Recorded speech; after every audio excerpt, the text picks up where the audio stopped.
नमस्कार दोस्तों। कैसे हैं आप लोग। उम्मीद करता हूं सब बेहतर होंगे और पढ़ाई लिखाई भी बेहतर चल रहा होगा। तो जैसा ने आप लोगों ने देखा और सब लोग सुन ही लिए होंगे कि रेलवे बोर्ड ने जो मीटिंग बुलाया तो उसने साफ साफ किया कि हमने जो 2018 में वैकेंसी लिया था वो 2023 तक का वैकेंसी 24 तक का ले लिया था। 2024 में जो हम वैकेंसी ले रहे हैं वो 2024 से 25 तक का है। अब पता नहीं वो लोग जो आकर के बोले वही हम लोगों ने सुना, जो सीनियर लोग हैं, गुरुजी उन लोग हैं, उन्होंने गया और आकर के जो बोले वही हम भी जान रहे हैं और आप भी वही जान रहे हैं। तो जहां तक हमारे समझ से अब यही होना चाहिए कि फॉर्म भरना चाहिए और जो हम तैयारी में लगे हुए हैं काफी दिन से तो उसको कंटिन्यू करना चाहिए, क्योंकि इस बार नहीं होगा अगला बार होगा। अगर तैयारी रहेगा तो जब फॉर्म हर साल आएंगी तो सिलेक्शन तो हो ही जाएगा। और सही बात है। और रेलवे एलपी के साथ साथ टेक्नीशियन का भी फॉर्म बहुत जल्द ही आने वाला है, आप लोग भी सुन लिए हैं। तो रेलवे एलपी और टेक्नीशियन का सिलेबस सेम रहता है, तो अगर तैयारी हम जम के करते हैं तो कहीं ना कहीं सिलेक्शन हो जाएगा। साथ में आपका ग्रुप डी भी है, तो ग्रुप डी का भी सिलेबस जो है रेलवे एलपी से मिलता जुलता ही होता है, क्योंकि इसका सीबीटी 1 का अगर आप तैयारी करते हैं तो वही ग्रुप डी में भी आपका होगा। इसका जो सीबीटी 1 में पढ़ना है वही आपका एनटीपीसी में भी होगा। तो कहीं ना कहीं सिलेक्शन तो हो जाएगा, जैसा कि हर जगह उम्मीदें दी गई हैं कि ग्रुप डी भी है, एनटीपीसी भी है और टेक्नीशियन भी है, जो कि कमिंग सून में है, बहुत जल्द आएंगी। तो हम मान रहे हैं कि अगर जो रेलवे एलपी का तैयारी पिछले कुछ दिनों से कर रहा है और जो तैयार हैं उनका तो सिलेक्शन इसमें निश्चित ही है कि सिलेक्शन हो जाएगा। दिक्कत उनको आएगी जो अब तैयारी शुरू करेंगे। तो उनके लिए भी हम इतना ही कहना चाहेंगे कि अभी तक जो सोच रहे थे तो अब कम से कम कर दीजिए, ताकि अभी अगर आप तैयारी शुरू कर देते हैं तो रेलवे एलपी में अगर नहीं भी होता है तो ग्रुप डी में पक्का हो जाएगा, एनटीपीसी में पक्का हो जाएगा, टेक्नीशियन में पक्का हो जाएगा। तैयारी शुरू कर दीजिए किसी हाल में, बस यही कहना चाहेंगे। क्योंकि आप लोग जैसा कि देखिए पिछले कुछ दिनों से हम बार बार कह रहे थे कि फिजिकली प्रोटेस्ट करने से आपको कुछ फायदा नहीं होगा, क्योंकि माहौल जो है बिहार में राजनीति का माहौल ऐसे ही अभी बिगड़ा हुआ था और लोकसभा का माहौल है, लोकसभा का चुनाव का माहौल है, इसमें आपका गलत फायदा उठाया जा सकता है। जैसा कि आप लोगों ने देखा था अग्निवीर के टाइम, हम और आप जो पढ़ने वाले होते हैं वो कभी भी ट्रेन में आग लगाने नहीं जाएंगे, ना हम जाएंगे ना आप जाएंगे। लेकिन होता क्या है कि जब आप और हम फिजिकली प्रोटेस्ट के लिए उतरते हैं तो उसमें उसका नाजायज फायदा उठाने वाले कुछ असामाजिक तत्व होते हैं जो कि आएंगे और ऐसा काम कर बैठते हैं जिसमें परेशान हम और आप हो जाते हैं। तो अब वो समय नहीं रह गया है, अभी हमारे पास वैसा टाइम नहीं है कि हम इस चीज को फिजिकली प्रोटेस्ट करके और ऐसा कर सकते हैं। और दूसरी बात है कि अगर हम कोई भी चीज करेंगे तो शांतिपूर्वक करेंगे, किसी को डरा करके। सरकार को तो डरा नहीं सकते हैं क्योंकि वो सरकार है भाई। शांतिपूर्वक कर सकते हैं, हम रूठ सकते हैं ताकि हमको मनाने के लिए सरकार कुछ करे। अब ऐसा तो नहीं कर सकते हैं ना कि हम उसको डरा देंगे, ट्रेन जला देंगे, ट्रेन फोड़ देंगे, दुकान फोड़ देंगे, शहर को तहस नहस कर देंगे। ऐसा करने से कुछ फायदा नहीं होने वाला है और ना ही ये काम हम और आप कभी करने गए हैं। करता कौन है? जो आपके हैं कुछ असामाजिक तत्व, वही करते हैं। तो हम शुरू से फिजिकली प्रोटेस्ट के राय में नहीं थे, कहीं ना कहीं हम डिजिटली जो प्रोटेस्ट हम लोगों ने किया, काफी आगे आकर के हम लोगों ने सब लोग मिल के किया डिजिटली प्रोटेस्ट, सब आप लोग का देन है कि यहां तक कम से कम बात पहुंची कि जो रेलवे बोर्ड के सबसे उच्च स्तरीय जो भी अधिकारी गण हैं वो मीटिंग के लिए बात किए और मीटिंग की और इन चीजों को क्लियर किए कि भाई जो 2024 में हम वैकेंसी ले रहे हैं वो 2024 से 25 का है और 25 में फिर वैकेंसी आ जाएगी। और आपका जो टेक्नीशियन है और एनटीपीसी है और ग्रुप डी है, ये भी भर्ती कमिंग सून में है और हम दे देंगे। तो कहीं ना कहीं कुछ देखा जाए तो पॉजिटिव पॉइंट भी है और कुछ देखा जाए तो निगेटिव पॉइंट भी है। जितना भर्ती का उम्मीद किए थे वो नहीं मिला तो कहीं ना कहीं दुख की बात है, लेकिन फिर भी क्या कर सकते हैं, सरकार है, सरकार के आगे हम कुछ नहीं कर सकते हैं। तो अब हमारा मानना यही है कि फॉर्म को हम भर दें और तैयारी जम के करना शुरू कर दें। हमने एक सेशन भी लिया, फिर काफी लोगों का कमेंट आना लगा, उल्टा सीधा कमेंट करने लगे वैकेंसी बढ़ाओ। भाई वैकेंसी बढ़ाना अगर हमारे हाथ में होता ना तो हम आपको नौकरी ऐसे ही दे देते।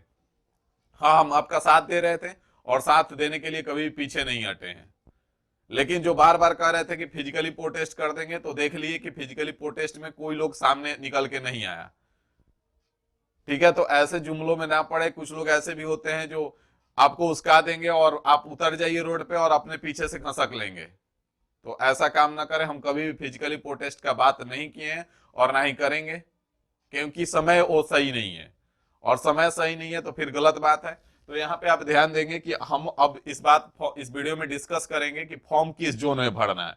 फॉर्म को भरते समय जोन जो अब हम डिसाइड करेंगे वो किन किन बातों का ध्यान रखना चाहिए, उस बात उसके बारे में बात करेंगे यहाँ पे, ठीक है। उसके पहले हम आपको यहाँ पे बता दें कि जो हम लोग का रेलवे का है वो बैच काफी दिन से चल रहा है, काफी लोगों का रहता है कोर्स बेच रहे हो भाई, कोर्स टीचर है, स्टूडेंट भी है पढ़ने वाला जो कोर्स वही ले रहा है, और अगर कोर्स लेने वाला नहीं रहता तो फिर किसी का कोर्स नहीं आता। तो भाई जो स्टूडेंट जिनको पढ़ना है उनको कोर्स चाहिए ही, और एक कोर्स कोई आज हमारा लॉन्च नहीं हुआ है, बहुत पहले से कोर्स चल रहा था। रेलवे एलपी का एक बैच हमने खत्म भी कर दिया है, बात समझ में आ गई। तो यहाँ पे आप ध्यान देंगे कि जो हम लोग का सारी चीजें हैं वो इजी वे ग्लोबल पे एप्लीकेशन पे हैं, आपका इजी वे पे नहीं मिलेगा, इजी वे ग्लोबल पे मिलेगी। यहाँ पे सर्च करेंगे तो आपका इजी वे और इजी वे ग्लोबल दो आएगा, उसमें से इजी वे ग्लोबल आपको डाउनलोड करना है। वहां से जाकर के आपको जो भी कोर्स देखना है वो देख सकते हैं। जैसे अगर आप रेलवे का कंप्लीट तैयारी करना चाहते हैं कि एएलपी भी हो और साथ में हमारा ग्रुप डी भी हो जाए और साथ में एनटीपीसी भी हो जाए, तो उसके लिए आप कोई भी मास्टर कोर्स, जैसे अगर आपका ट्रेड इलेक्ट्रीशियन है तो आप रेलवे इलेक्ट्रीशियन ऑल सब्जेक्ट का प्रीफर कर सकते हैं। अगर आपका ट्रेड फिटर है तो रेलवे फिटर का ऑल सब्जेक्ट प्रीफर कर सकते हैं। इसमें बेनिफिट आपको ये होगा कि जो फिटर का ट्रेड है वो तो आपको पढ़ाया ही जाएगा, साथ में मैथ, रीजनिंग, जीके, जीएस और बेसिक साइंस एंड इंजीनियरिंग होंगी। जो रेलवे एलपी के लिए एक्स्ट्रा हुआ वो भी पढ़ाई हो जाएगा, और आपका जो ग्रुप डी में है मैथ, रीजनिंग और साइंस और जीके, जीएस वो भी पढ़ाई हो जाएगा। तो कहीं ना कहीं एक चीज से आपका अगर बल्क में तैयारी हो रहा है तो उसमें कोई दिक्कत नहीं है। अभी आप दूसरे जगह जाएंगे, अभी आप रेलवे का बैच ज्वाइन करेंगे, फिर कल को कहा जाएगा ग्रुप डी का बैच आएगा, फिर एनटीपीसी का बैच आएगा, तो ऐसा हम लोग कभी नहीं करते हैं। एक चीज को अगर ज्वाइन कर रहे हैं एक कोर्स में तो आपका पूरा चीज का तैयारी होना चाहिए। तो अगर आप कहीं रेलवे इलेक्ट्रीशियन या रेलवे फिटर या कोई भी मास्टर कोर्स ज्वाइन कर रहे हैं इसमें से, तो आपका बेनिफिट ये है कि एएलपी का तो तैयारी होगा ही होगा, साथ में आपका ग्रुप डी का भी साथ में हो जाएगा, क्योंकि रेलवे एएलपी में भी मैथ, रीजनिंग, जीके, जीएस आता है, वो अच्छे से पढ़ाया जाएगा। आपका ग्रुप डी में भी वही सिलेबस है, एनटीपीसी में भी वही सिलेबस है। अगर आप बिहार एसएससी का फॉर्म डाले हैं तो उसका भी वही सिलेबस है, उसका भी तैयारी हो जाएगा। मतलब अगर रेलवे सीबीटी 1 का अभी आप टारगेट करके पढ़ाई कर रहे हैं तो एक साथ 5-6 एग्जाम का तैयारी आपका निश्चित हो जा रहा है। कौन कौन हो जाएगा? एएलपी हो जाएगा, ग्रुप डी हो जाएगा, एनटीपीसी हो जाएगा, बिहार एसएससी हो जाएगा, ये सारे एग्जाम आपके कवर हो जाएंगे। तो इतने सारे एग्जाम की तैयारी एक साथ आपके हो जाएंगे, कहीं ना कहीं आपका सिलेक्शन निश्चित हो जाएगा। हम अब आगे बढ़ेंगे तो हमको ध्यान किन बातों का रखना है। तो जैसे कि आप यहाँ पे देख पाएंगे, मान लेते हैं कि हम बिहार के रहने वाले हैं। अब बिहार के रहने वाले हैं तो हमारा जो फॉर्म होगा वो हमको ये देखना होगा कि हमसे कौन सा नजदीक है। तो सबसे नजदीक तो पटना आ जाएगा। जैसे तो यहाँ पे आप बात करेंगे अगर, तो देखेंगे आप यहाँ पे ध्यान से कि जैसे कि हमारा नजदीक में गोरखपुर हो सकता है। बिहार से अगर नजदीक का बात करें तो गोरखपुर जोन हो सकता है, कोलकाता हो सकता है। उसके बाद यहाँ पे हम अगर बात करें, कोलकाता हो गया, मालदा हो गया, उसके बाद पटना हो गया, मुजफ्फरपुर हो गया, प्रयागराज हो गया, रांची हो गया। अब इन सब जगहों में से कहीं अगर हम एक जगह फॉर्म डालते हैं और हमारा अगर सिलेक्शन हो जाता है तो हम पूरा लाइफ अच्छे से खुशी से व्यतीत कर सकते हैं। अब अगर मान लेते हैं कि आप रहने वाले हैं बिहार के, आपने फॉर्म डाल दिया तिरुवनंतपुरम में। अब अगर तिरुवनंतपुरम में आपका सिलेक्शन हो भी जाता है तो फिर आगे आप परेशान होंगे कि किसी तरह हमारा जोन पटना मिल जाए, किसी तरह हमको कलकत्ता मिल जाए। तो इसलिए फॉर्म डालते समय आपको ध्यान रखना है दो चीजों का। एक तो मान लेते हैं कि अगर आप बिहार के रहने वाले हैं तो ठीक है, आप पटना में नहीं डालेंगे, पटना में काफी कम सीट है। तो अगर यहाँ पे आप ज्यादा फाइट नहीं करना चाहते हैं तो आप प्रीफर कर सकते हैं प्रयागराज को, जहाँ पे यहाँ पे एनसीआर में 163 सीटें हैं। या फिर अगर आप देखेंगे तो कोलकाता में भी आप ईआर में प्रीफर कर सकते हैं, 155 सीटें हैं। तो कहीं ना कहीं अगर कोलकाता भी है तो आपके बिहार से 10 घंटे 12 घंटे का रास्ता है, आप आसानी से अपने घर आ सकते हैं। क्योंकि आगे का तो लाइफ जीना है ना, नौकरी लेने का तो मतलब है नहीं कि नौकरी मिल गया लाइफ जी लेंगे। नौकरी लेने के साथ साथ आपको आगे ये भी देखना होगा कि आप कहाँ पे रहेंगे, आपका फैमिली कैसे रहेगा, क्योंकि सबको समय देना पड़ेगा। तो इन सब बातों का जरूर ध्यान में रखेंगे। अब पता चला कि आप मुंबई में फॉर्म डाल दिए, रहने वाले हैं बिहार के, फिर ना कोई फेस्टिवल आपको देखने को मिल रहा है, ना ही आपको फैमिली देखने को मिल रहा है, ना ही आपके पास फैमिली के लिए टाइम है, ना कोई फेस्टिवल के लिए टाइम है। तो इसलिए ऐसा गलती नहीं करेंगे। आप इन बातों को ध्यान में रखें। जैसे अगर आप बिहार के रखने वाले हैं, रहने वाले हैं, तो कोलकाता हो गया, मालदा हो गया, मुजफ्फरपुर हो गया, पटना हो गया, प्रयागराज हो गया, रांची हो गया। इन सारे जगहों में से कहीं एक जगह आप प्रीफर कर सकते हैं जहां आपको अच्छा लगे। तो इन बातों का ध्यान में रख करके और फॉर्म को फिल कीजिए, और फॉर्म फिल करते समय इत्मीनान से और बहुत ही अच्छे से एक एक स्टेप को ध्यान में रख के कीजिएगा। कहीं आगे मिस्टेक ना हो। नहीं तो पता चलता है कि बहुत सारे लोगों का कमेंट आता है कि सर आवाज उठाओ एलपी के फॉर्म में एडिट का, सर एडिट को लाए। यार कौन सा तरीका है, आप फॉर्म भर रहे हो, सही फॉर्म नहीं भर पा रहे हो और बात करोगे फिर आवाज उठाए।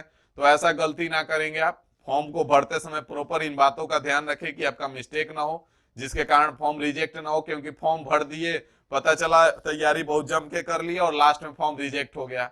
तो ऐसा गलती ना करेंगे, ऐसा गलती ना हो इस बात का ध्यान रखें। बहुत ही इत्मीनान से, शांति से फॉर्म को भर लें, क्योंकि सबसे पहला कदम है आपका सिलेक्शन का, सबसे पहला कदम है आपका फॉर्म भरना। तो पहला कदम को उठाएं और हम यही करेंगे कि तैयारी जम के शुरू करें। हमने सेशन को स्टार्ट किया था रेलवे एलपी का जो भी प्रीवियस ईयर का क्वेश्चन है पहले उसको करवा दें। तो बीच में लोगों का कमेंट आने लगा कि अभी आप लोग बंद कर दे, फिर मैनेजमेंट ने भी बोला कि अभी बंद कर दीजिए जब कोई ये नहीं कर रहा है तो। लेकिन हमारे समझ से वो उचित नहीं है, हमको सेशन को स्टार्ट कर देना चाहिए। तो आप लोग कमेंट करके जरूर बताइएगा। हम सोचे हैं कि जैसे टॉपिक वाइज पहले आपको हर टॉपिक से परसेंटेज का हमने प्रीवियस ईयर करवाया, उसके बाद कुछ एक्सपेक्टेड क्वेश्चन जो कि 2020 से लेकर के 2023 तक नए क्वेश्चन जो इंट्रोड्यूस किए गए हैं उनको करवा दिया जाए टॉपिक वाइज। उसके बाद फिर मिक्स प्रैक्टिस करेंगे और साथ में आपका इस चैनल पे रीजनिंग का रेलवे एलपी का प्रीवियस ईयर का सेट शुरू हो चुका है, जो कि शाम को 7:30 बजे मिल जाएगा। तो वो आप देखना ना भूले, वहां से आप रीजनिंग को प्रीवियस ईयर कर लें। बाकी हम मैथ करवा रहे हैं, मैथ और रीजनिंग टोटल प्रीवियस ईयर पहले खत्म कर लें और उसके बाद फिर मॉक टेस्ट दें और सब कुछ करें। और बाकी हम बहुत जल्द एक बहुत ही बेस्ट रणनीति बना रहे हैं, जो कि 3 महीने में आपका पूरा तैयारी कवर करेगा। अगर उस रणनीति पे चल रहे हैं तो वो भी वीडियो हम बहुत जल्द ला देंगे, ताकि आप उस रणनीति पे काम करके आप सिलेक्शन तक पहुंचे। ठीक है, तो अभी के लिए इतना ही रखते हैं, मिलते हैं फिर अगले वीडियो में। Thank you.